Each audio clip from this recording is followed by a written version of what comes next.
तो for example अगर मैं बात कर रहा हूँ for the calculation of hybridisation, मुझे ये चेक करना है कि हाइब्रिडाइजेशन की कैलकुलेशन कैसे की जाएगी। कैलकुलेशन ऑफ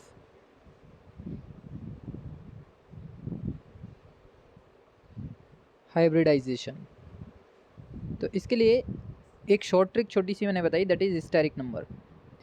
हमें चेक करना है केवल हिस्टेरिक नंबर।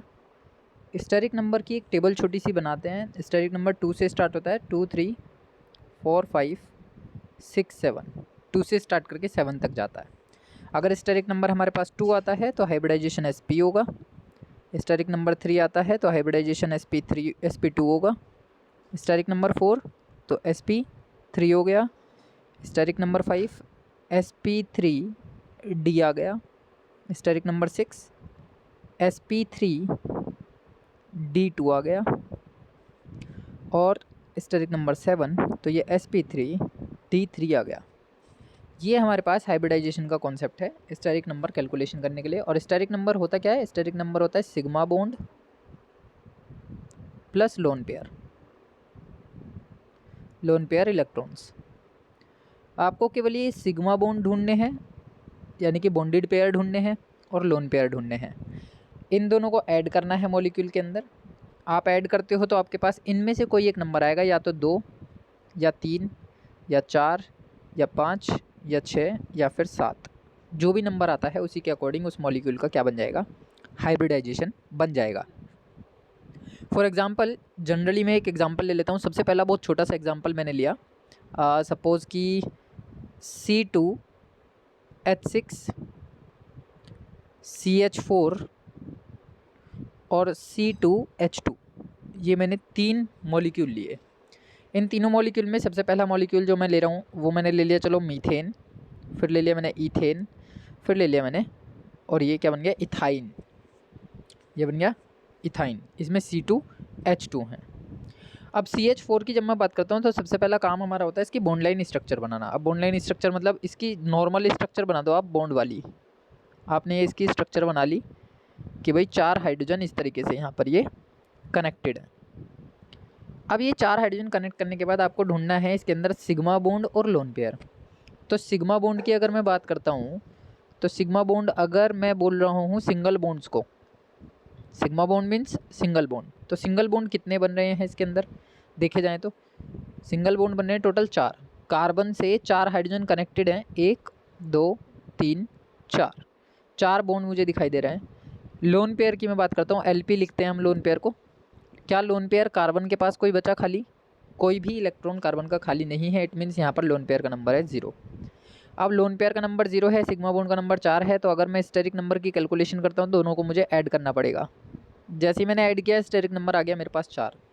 अब जब स्टेरिक नंबर 4 है, इट मीन्स मेरे को क्या मिल गया यहाँ से? हाइब्रिडाइजेशन का टाइप मिल गया कि इस मॉलिक्यूल में कार्बन जो होगा वो कैसा हाइब्रिडाइज्ड होगा? SP3 हाइब्रिडाइज्ड होगा। क्यों होगा? क्योंकि इसका स्टेरिक नंबर 4 आ रहा है।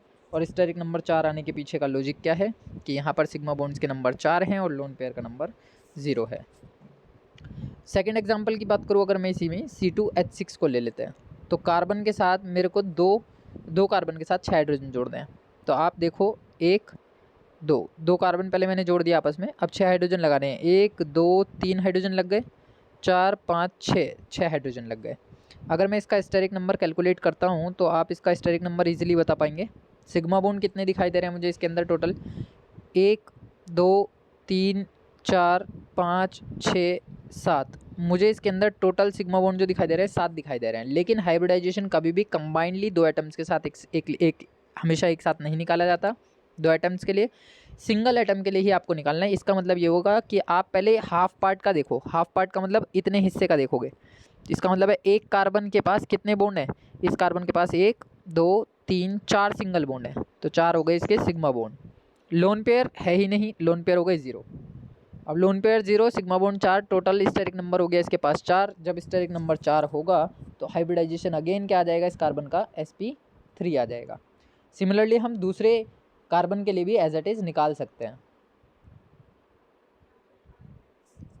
तो इस तरीके से हम किसी भी एटम का हाइब्रिडाइजेशन इजीली कैलकुलेट कर सकते हैं। अब सिंपली मैं एक और थर्ड एग्जांपल जो मैंने यहाँ पर लिया, C2H2, इसकी बात कर लेते हैं। तो 2 कार्बन है और 2 ही हाइड्रोजन है, तो एक हाइड्रोजन मैंने इधर कनेक्ट कर दिया, एक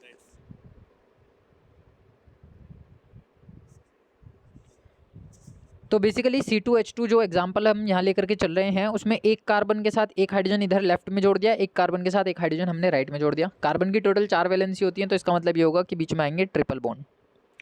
अब जब बीच में ट्रिपल बॉन्ड आ रहे हैं तो मैंने बताया था लास्ट क्लास में हाइब्रिडाइजेशन की कि नीचे वाला सबसे पहला बॉन्ड जो बनता है वो सिग्मा होता है, और एक सिग्मा बॉन्ड बनने के बाद चाहे अब डबल बॉन्ड बने चाहे ट्रिपल बॉन्ड बने, वो सारे के सारे बॉन्ड्स ही क्या कहलाएंगे, पाई बॉन्ड्स कहलाएंगे। तो एक क्वेश्चन यहाँ से भी एग्जामिनेशन में इस टाइप का पूछ लिया जाता है कि how many sigma and pi bonds are between the carbon atoms in the given formulas या गिवन कंपाउंड्स। तो हमेशा सिग्मा बॉन्ड के नंबर कैसे काउंट होंगे, ये भी एक सिग्मा बॉन्ड है, ये भी एक सिग्मा बॉन्ड है क्योंकि कार्बन और हाइड्रोजन के बीच बनेगा, तो 3 तो हो गए इसके पास सिग्मा बॉन्ड।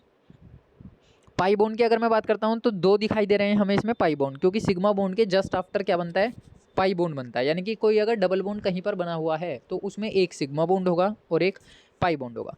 अगर कहीं पर ट्रिपल बॉन्ड बना हुआ है तो एक सिग्मा बॉन्ड होगा और 2 पाई बॉन्ड होंगे। तो ये हो गए सिग्मा बॉन्ड और पाई बॉन्ड के नंबर कैलकुलेट करने के तरीके। मुझे करना है यहाँ पे हर कार्बन के लिए हाइब्रिडाइजेशन चेक। तो पहले वाले कार्बन को चेक करते हैं। पहले वाले कार्बन के पास सिग्मा बॉन्ड कितने बन रहे हैं, सिग्मा बॉन्ड बन रहे हैं 2। लोन पेयर कोई भी नहीं है इसके पास, कोई भी इलेक्ट्रॉन इसका खाली नहीं है, तो इसका मतलब इसका स्टेरिक नंबर कितना आ गया, 2 आ गया। और जब स्टेरिक नंबर इसका 2 आएगा तो हाइब्रिडाइजेशन क्या हो जाएगा, sp हो जाएगा। सेकंड कार्बन की बात करते हैं इसी तरीके से। सेकंड कार्बन के पास भी सिग्मा बॉन्ड कितने बने हुए हैं, 2, और लोन पेयर कितना है इसके पास, 0, तो इसका मतलब इसका स्टेरिक नंबर भी कितना है, 2 है। यहाँ पर भी हाइब्रिडाइजेशन कितना हो जाएगा, sp हो जाएगा। तो स्टेरिक नंबर के बेसिस पर हम आसानी से हाइब्रिडाइजेशन की वैल्यू का कैलकुलेशन कर सकते हैं। चलो एक और बेसिक एग्जांपल लेते हैं जिसमें कि मैं डबल बॉन्डेड स्ट्रक्चर भी लूँगा। यहाँ अब हम कुछ ऐसे एग्जांपल्स ले लेते हैं जिनमें सिंगल बॉन्ड और डबल बॉन्ड दोनों एक साथ कंसीडर होते हैं, या फिर ट्रिपल बॉन्ड, डबल बॉन्ड और सिंगल बॉन्ड तीनों एक साथ कंसीडर होते हैं। उसके बिहाफ पे हम चेक करेंगे कि हाइब्रिडाइजेशन क्या क्या आ सकते हैं with in the same compound for the different carbon atoms. तो अब यहाँ पर हम एक बेसिक एग्जांपल लेकर के चलते हैं कि फर्स्ट एग्जांपल में ले लिया C double bond C, single bond C, single bond C और ट्रिपल बॉन्ड सी।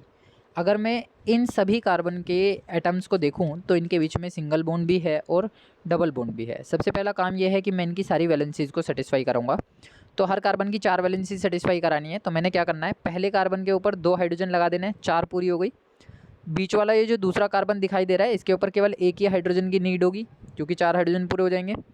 इस वाले के ऊपर 2 हाइड्रोजन लगेंगे, इसके ऊपर एक भी हाइड्रोजन नहीं लगेगा जो नेक्स्ट कार्बन है क्योंकि इसमें ट्रिपल बॉन्ड बीच में आ रहा है।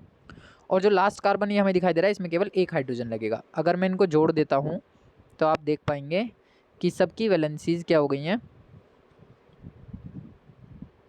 सेटिस्फाई हो गई हैं। तो ये इस तरीके से हमारी सबकी वैलेंसीज सेटिस्फाई हो गई। अब वैलेंसी सेटिस्फाई होने के बाद हमारा काम क्या है, हाइब्रिडाइजेशन को चेक करना। हाइब्रिडाइजेशन को चेक कैसे करेंगे, अब हम हर कार्बन एटम के लिए चेक करेंगे। तो इसका स्टेरिक नंबर आप चेक कीजिए। स्टेरिक नंबर आता है sigma bond plus lone pair. तो इसके अंदर कितने सिग्मा बॉन्ड है, एक सिग्मा बॉन्ड यहाँ बन रहा है, एक सिग्मा बॉन्ड यहाँ बन रहा है और एक सिग्मा बॉन्ड यहाँ बन रहा है। तो 3 तो हो गए सिग्मा बॉन्ड, लोन पेयर आ गया 0। इसका मतलब है इसका स्टेरिक नंबर 3 आया तो हाइब्रिडाइजेशन कैसा पाया जाएगा, sp2 पाया जाएगा। अगेन सेकंड कार्बन के लिए देखते हैं। सर 4 आएगा तो sp3 पाया जाएगा। अगर स्टेरिक नंबर 4 आएगा तो sp3 हो जाएगा। अब ये जो सेकंड कार्बन हमारे पास है, सेकंड कार्बन में हम सिग्मा बॉन्ड देखेंगे तो एक सिग्मा बॉन्ड हाइड्रोजन के साथ, एक सिग्मा बॉन्ड इस कार्बन के साथ, एक सिग्मा बॉन्ड इस कार्बन के साथ, तो टोटल आए 3 सिग्मा बॉन्ड और लोन पेयर 0। अगेन हाइब्रिडाइजेशन कितना मिलने वाला है, स्टेरिक नंबर के बेसिस पर sp2 मिलने वाला है।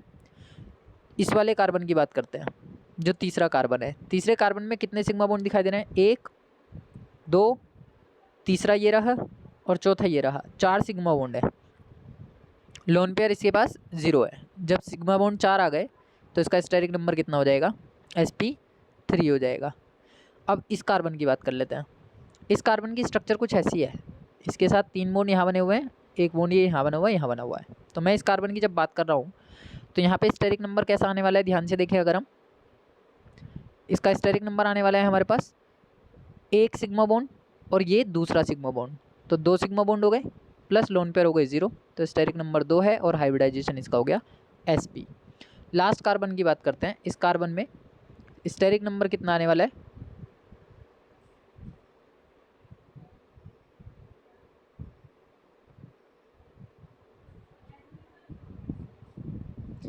तो इसमें स्टेरिक नंबर हमारे पास आ जाएगा is equals to sigma bond की फॉर्मेशन एक यहाँ पर हो रही है और एक यहाँ हो रही है ट्रिपल बॉन्ड में, तो 2 सिग्मा बॉन्ड इसके पास हैं, लोन पेयर 0 है, तो इसका स्टेरिक नंबर है 2 और हाइब्रिडाइजेशन कितना आने वाला है sp। तो यहाँ से एक कॉमन रिजल्ट अगर मैं आइडेंटिफाई करूँ, एक कॉमन रिजल्ट अगर मैं यहाँ से निकालता हूँ, तो मुझे एक चीज़ दिखाई दे रही है कि जब कार्बन सिंगल बॉन्ड कार्बन होता है, कार्बन डबल बॉन्ड कार्बन होता है और कार्बन ट्रिपल बॉन्ड कार्बन होता है, तो हाइब्रिडाइजेशन मोस्टली यहाँ पर sp3 मिलता है अगर सारे कार्बन एक दूसरे के साथ सिंगल बॉन्डेड हो। अगर 2 कार्बन के बीच में डबल बॉन्ड आ गया तो वहाँ पे हर कार्बन, ये वाला कार्बन भी और ये वाला कार्बन भी, जो डबल बॉन्डेड कार्बन है वो sp2 हाइब्रिडाइज्ड हो जाएंगे, और अगर 2 कार्बन के बीच में ट्रिपल बॉन्ड आ गया तो वो sp हाइब्रिडाइज्ड हो जाएंगे। तो ये एक कंक्लूजन हम निकाल सकते हैं कि carbon single bond carbon sp3 hybridised, carbon double bond carbon sp2 hybridised और carbon triple bond carbon sp hybridised. अगर मैं S% करेक्टर की बात करता हूँ तो S% करेक्टर ट्रिपल बॉन्ड में सबसे ज़्यादा है 50% का। लास्ट मैंने बताया था कि 100 परसेंटाइल से हम चेक करते हैं। अब S भी और P भी दोनों इक्वल हैं नंबर में, तो 50-50% होगा। अब यहाँ पर क्या हो रहा है, P जो है S% से डबल है। इसका मतलब क्या हुआ, टोटल हमारे पास आ रहे हैं 3। तो मैं ये कह सकता हूँ कि sp2 हाइब्रिडाइजेशन अगर मैं देखूँ तो टोटल कितने हिस्से तैयार हो रहे हैं यहाँ पे, 3 हिस्से। तो इसका मतलब ये हो गया 33.33% S% करेक्टर 3 हिस्सों में हमने डिवाइड किया, और लास्ट हमारे पास sp3 है जिसमें 4 हिस्से हैं, तो इसमें बन रहा है 25%। तो इस तरीके से S% character of the hydrocarbon compounds हम कैलकुलेशन कर सकते हैं। अब इसी तरीके से क्वेश्चन ये भी पूछ लिया जाता है कई बार एग्जाम में। जैसे मैं यही वाली एक स्ट्रक्चर ले लेता हूँ, जहाँ पर ये मैं कुछ ऐसा बना लेता हूँ। अब वो हमसे ये कहे कि calculate the number of sigma and pi bonds. आपसे सिग्मा एंड पाई बॉन्ड्स की वैल्यू कैलकुलेट करवाएगा। तो आप लोग क्या देखने वाले हैं, सबसे पहले वैलेंसीज सेटिस्फाई करेंगे। 4 हर कार्बन की 4 वैलेंसीज होती हैं, हमने 4 वैलेंसीज सेटिस्फाई करा ली सबकी। अब इन 4 वैलेंसीज में सिग्मा बॉन्ड जो होते हैं सिंगल वाले होते हैं, तो सिग्मा बॉन्ड के जो नंबर हैं आप सिग्मा बॉन्ड काउंट कीजिए और लिख दीजिए। सिग्मा बॉन्ड कितने बन रहे हैं, 1 2 3 4 5 6 7 8 9 और ये 10। खाली सिग्मा बॉन्ड कितने हैं, 10। अगर मैं पाई बॉन्ड की बात करता हूँ तो सिग्मा बॉन्ड के बाद जितने भी बॉन्ड बचते हैं वो पाई बॉन्ड कहलाते हैं। तो एक पाई बॉन्ड तो यहाँ दिखाई दे रहा है मुझे, this is the pi bond, और 2 पाई बॉन्ड मुझे यहाँ दिखाई दे रहे हैं, this is the pi bond. तो टोटल हो गए 3 पाई बॉन्ड।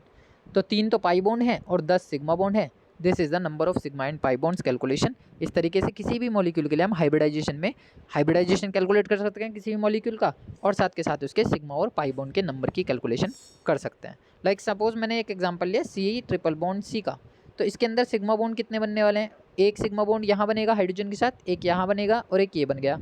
तो सिग्मा बॉन्ड कितने हो गए इसके पास, 3। पाई बॉन्ड कितने दिखाई दे रहे हैं, 1 और 1 2। तो पाई बॉन्ड का नंबर हमारे पास आ गया टोटल 2। इस तरीके से किसी भी मॉलिक्यूल के लिए, किसी भी एटम के लिए सिग्मा और पाई बॉन्ड की कैलकुलेशन ईजिली की जा सकती है।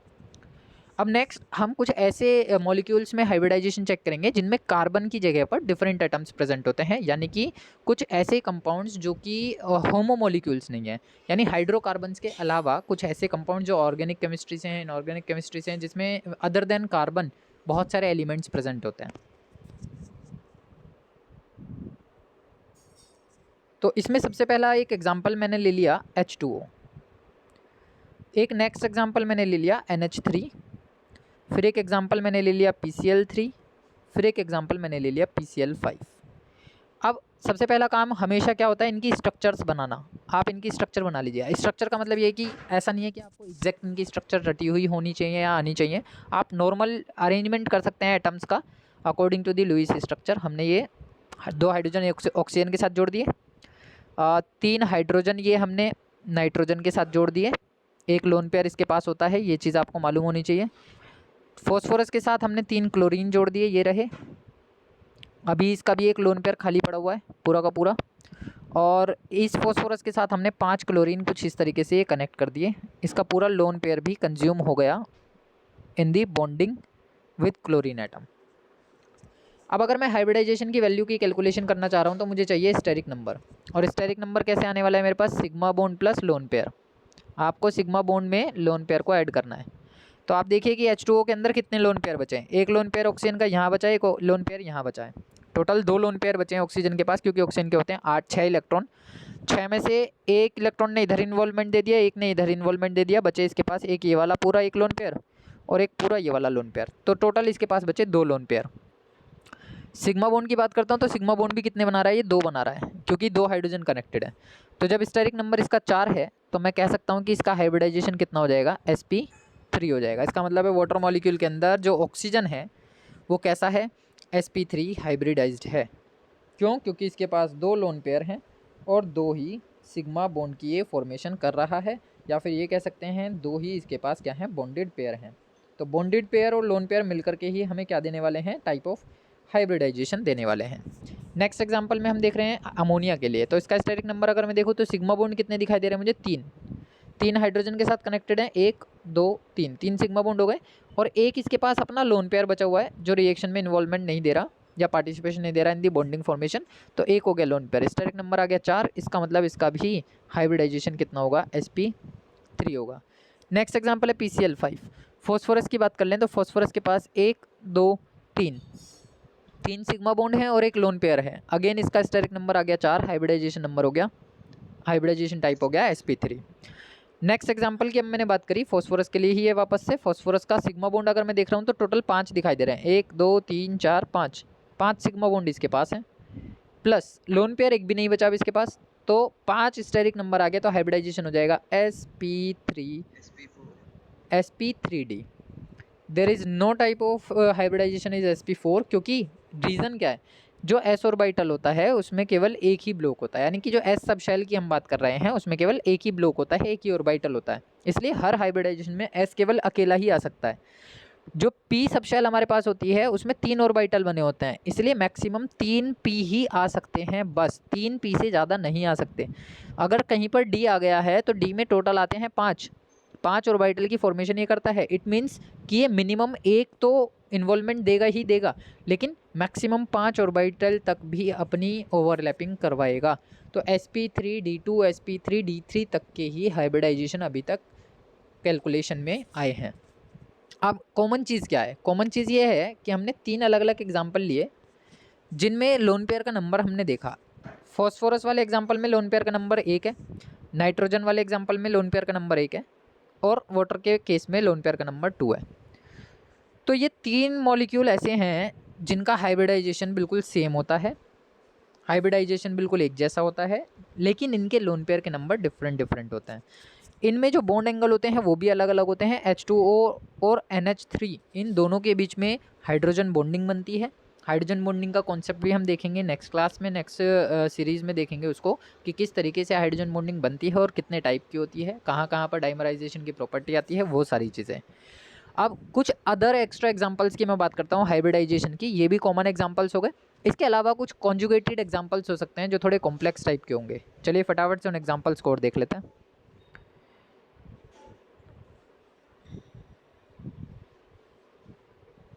अब सपोज़ कि मैंने एक एग्जांपल लिया जीनोन के साथ, जीनोन का XeO2, जीनोन का XeO4, जीनोन का XeO2F2 और जीनोन का XeF4। ये 4 बेसिक एग्जांपल मैं लेकर के चल रहा हूँ। अब जीनोन जो है वो एक इनर्ट गैस है, इसलिए मैंने इसको लिया। इनर्ट गैस के आउटर मोस्ट शेल में टोटल होते हैं 8 इलेक्ट्रॉन। तो सबसे पहला काम है मेरा इसका स्ट्रक्चर बनाना। मैंने ये जीनोन लिया, इस जीनोन के साथ 2 ऑक्सीजन जोड़ने हैं, एक ऑक्सीजन मैंने ये जोड़ दिया, एक ऑक्सीजन मैंने ये जोड़ दिया। अब ऑक्सीजन बनाता है डबल बॉन्ड, तो ये ऑक्सीजन का डबल बॉन्ड, ये ऑक्सीजन का डबल बॉन्ड। जीनोन के टोटल 8 इलेक्ट्रॉन पूरे करने हैं, तो 4 इलेक्ट्रॉन तो इन्वॉल्व हो चुके, 1 2 3 4 इलेक्ट्रॉन इन्वॉल्व हो चुके बॉन्ड बनाने में। बचे इसके पास कितने इलेक्ट्रॉन, 4 बचे। 4 में से 2 इलेक्ट्रॉन मैंने ऊपर की तरफ रिप्रेजेंट कर दिए लोन पेयर में, 2 इलेक्ट्रॉन मैंने नीचे की तरफ रिप्रेजेंट कर दिए लोन पेयर में। अगर मैं स्टेरिक नंबर कैलकुलेट करूं तो वैल्यू कितनी आने वाली है मेरे पास, सिग्मा बॉन्ड के नंबर होंगे 2, एक सिग्मा बॉन्ड यहाँ बन रहा है एक सिग्मा बॉन्ड यहाँ बन रहा है, केवल सिग्मा बॉन्ड चेक करना है, प्लस लोन पेयर बचे हुए कितने इसके पास 2, जो रिएक्शन में इन्वॉल्वमेंट नहीं दे रहे, बॉन्डिंग में इन्वॉल्वमेंट नहीं दे रहे। तो स्टेरिक नंबर टोटल कितना आ गया मेरे पास, स्टेरिक नंबर आ गया 4। जब स्टेरिक नंबर 4 आ गया तो XeO2 में जो जिनोन है उसका हाइब्रिडाइजेशन क्या होगा, sp3 होगा। सेकेंड एग्जाम्पल है हमारे पास XeO4। तो जिनोन के साथ 4 ऑक्सीजन आपको लगाने हैं, एक ऑक्सीजन ये लग गया, एक ऑक्सीजन ये लग गया, एक ऑक्सीजन ये लग गया, एक ऑक्सीजन ये लग गया, 4 ऑक्सीजन लगा दिए। ये डबल बॉन्ड लगाता है, ये डबल बॉन्ड बनाता है, ये डबल बॉन्ड बनाएगा, ये डबल बॉन्ड बनाएगा। अब आप ये देखो जिनोन के 8 के 8 इलेक्ट्रॉन इन्वॉल्व हो गए कि नहीं हो गए, क्योंकि जिनोन के पास आउटर मोस्ट शेल में 8 इलेक्ट्रॉन होते हैं। ये अपने आउटर मोस्ट शेल के इलेक्ट्रॉन को ही इन्वॉल्व कराता है किसी भी केमिकल रिएक्शन में, किसी भी केमिकल बॉन्डिंग में। तो मेरे पास एक सिग्मा बॉन्ड यहाँ पर है, एक सिग्मा बॉन्ड यहाँ पर है, एक सिग्मा बॉन्ड यहाँ पर है और एक सिग्मा बॉन्ड यहाँ पर है। टोटल हो गए 4 सिग्मा बॉन्ड, लोन पेयर हो गया 0, क्योंकि एक भी इलेक्ट्रॉन खाली नहीं बचा। और जब स्टेरिक नंबर 4 है तो हाइब्रिडाइजेशन अगेन क्या हो गया, sp3 हो गया। XeO2F2 की बात कर लेते हैं। जिनोन में 2 ऑक्सीजन लगाने हैं, पहले मैंने 2 ऑक्सीजन लगा दिए, 2 फ्लोरीन लगाने हैं, एक फ्लोरीन मैंने ये लगा दिया और एक फ्लोरीन मैंने ये लगा दिया। अब इसके कितने इलेक्ट्रॉन बचे जिनोन के, 1 2 3 4 5 6 इलेक्ट्रॉन इन्वॉल्व हो गए। इसका मतलब है एक लोन पेयर इसके पास खाली रह गया। टोटल 8 इलेक्ट्रॉन जो इनके वैलेंस शेल के इलेक्ट्रॉन्स होते हैं, हमें उन्हीं के अकॉर्डिंगली इनकी सारी हाइब्रिडाइजेशन के नंबर ऑफ इलेक्ट्रॉन्स इन्वॉल्वमेंट को देखना होता है। तो अब इसके पास जब मैं स्टेरिक नंबर की बात करूँगा तो सिग्मा बॉन्ड कितने दिखाई देंगे, एक सिग्मा बॉन्ड यहाँ, एक सिग्मा बॉन्ड यहाँ, 2, तीसरा और ये चौथा, 4 सिग्मा बॉन्ड हो गए। प्लस लोन पेयर एक है इसके पास जो रिएक्शन में पार्टिसिपेशन नहीं दे पाए, तो ये आ गया मेरे पास स्टेरिक नंबर 5। और जब स्टेरिक नंबर 5 हो गया तो हाइब्रिडाइजेशन हो गया S का 1, P के 3, D का 1, टोटल हो गए 5 ऑर्बिटल। ये हो गया हाइब्रिडाइजेशन। XeF4 की बात कर लूँ अगर तो जिनोन ये रहा, 4 फ्लोरीन लगाने, 1 फ्लोरीन, 2 फ्लोरीन, 3 फ्लोरीन, 4 फ्लोरीन। बचे कितने, अब जिनोन के 4 इलेक्ट्रॉन बचे, वो 4 इलेक्ट्रॉन में से 2 तो ये आ गए लोन पेयर में और 2 ये आ गए लोन पेयर में। तो 1 फ्लोरीन यहाँ, 1 फ्लोरीन यहाँ, 1 फ्लोरीन यहाँ, 1 फ्लोरीन यहाँ, ये 4 फ्लोरीन भी कनेक्ट हो गए और जिनोन के साथ 2 लोन पेयर भी बन गए। तो 4 तो सिग्मा बॉन्ड दिखाई दे रहे हैं इसमें, 4 फ्लोरीन के साथ और 2 लोन पेयर दिखाई दे रहे हैं। तो हाइब्रिडाइजेशन हो गया 6। और जब हाइब्रिडाइजेशन 6 है तो जो स्टेरिक नंबर 6 है तो हाइब्रिडाइजेशन हो जाएगा sp3d2। This is the hybridisation. अब यहाँ देखो जिनोन के जो 2 एग्जाम्पल्स हमने लिए, इनमें लोन पेयर के नंबर अलग अलग थे। इसमें लोन पेयर का नंबर 2 है, इसमें लोन पेयर का नंबर 0 है। इसमें बॉन्डेड पेयर 2 थे, इसमें बॉन्डेड नंबर 4 थे, लेकिन हाइब्रिडाइजेशन का टाइप सेम आया क्योंकि स्टेरिक नंबर सेम आ रहा था। नेक्स्ट XeO2F2 और XeF4 में लोन पेयर के नंबर भी अलग अलग थे लेकिन बॉन्ड पेयर सेम थे। तो लोन पेयर का नंबर अलग अलग होने की वजह से इनका स्टेरिक नंबर बदल गया और स्टेरिक नंबर बदलने की वजह से हाइब्रिडाइजेशन बदल गया। तो ये बेसिक एग्जाम्पल्स हैं जो हमेशा ही एग्जाम्स में पूछे जाते हैं हाइब्रिडाइजेशन की कैलकुलेशन करने के लिए। बाकी मॉलिक्यूल कुछ भी दिया जा सकता है, मॉलिक्यूल किसी भी टाइप का हो सकता है। जैसे सपोज वो IF7 भी लिख के दे सकता है, IF7 में भी आप हाइब्रिडाइजेशन कैलकुलेट कर सकते हैं। आप SF4 में भी कैलकुलेशन कर सकते हैं, SF6 में भी कैलकुलेशन कर सकते हैं, BrCl5 में भी रिएक्शन कर सकते हैं। इस तरीके से किसी भी मॉलिक्यूल के अंदर किसी भी पर्टिकुलर आइटम के लिए हाइब्रिडाइजेशन कैलकुलेट किया जा सकता है जो एग्जामिनेशन में पूछे जाते हैं। तो ये बेसिक कॉन्सेप्ट था हाइब्रिडाइजेशन को लेकर के कि how can you calculate the type of hybridisation या how can you identify the type of hybridisation of the individual atom in the compound. और साथ ही साथ हमने ये भी देख लिया कि किस तरीके से हम सिग्मा बॉन्ड और पाई बॉन्ड के नंबर की कैलकुलेशन कर सकते हैं। नेक्स्ट क्लास में अब हम देखेंगे हाइड्रोजन बॉन्ड्स क्या होते हैं और MOT क्या होती है। MOT के जो सेलिएंट फीचर्स हैं, MOT का जो कॉन्सेप्ट है यानी मॉलिक्यूलर ऑर्बिटल थ्योरी किस बिहाफ पे काम करती है, और उसी के अकॉर्डिंगली हम आगे जाकर के देखेंगे कि इंटरमोलिकुलर हाइड्रोजन बॉन्डिंग और इंट्रामोलिकुलर हाइड्रोजन बॉन्डिंग में क्या डिफरेंस होता है, कौन कौन से कंपाउंड्स के अंदर वो सारी चीज़ें पाई जाती हैं।